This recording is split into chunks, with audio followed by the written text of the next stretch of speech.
Well,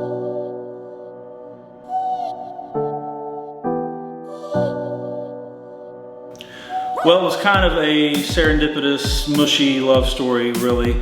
It began when Cecilia and I met back in November of 2014, and we just fell head over heels after meeting, and the name was probably the mushiest part.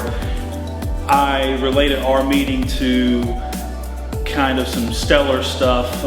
Carl Sagan quote was thrown in there. And that's kind of where the name Starry Eyes came from in a really weird way.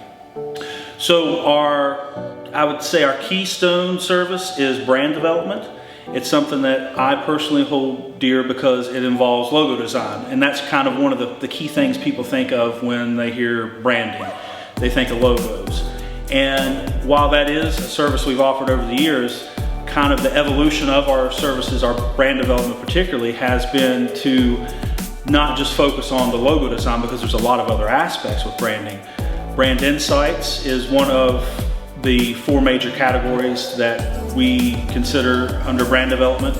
So with the historic district, it has obviously a lot of history, a lot of really neat memories, and there's a lot of ties. I think a lot of Princeton came from this area and the growth that it experienced. And now seeing it where there's not as many businesses, it seems like a nice next step for business to move into, and for Princeton to embrace as the next frontier of Princeton's new growth, the renaissance of Princeton, if you will. And it's really exciting to be a part of that and try to bring some color and some vibrancy down here.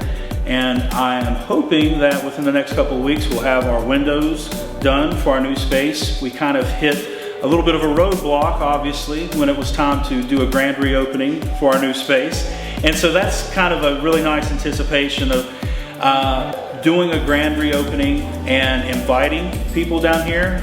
Once we do the grand reopening, I hope we'll have some drinks and some food and some nice little festivities.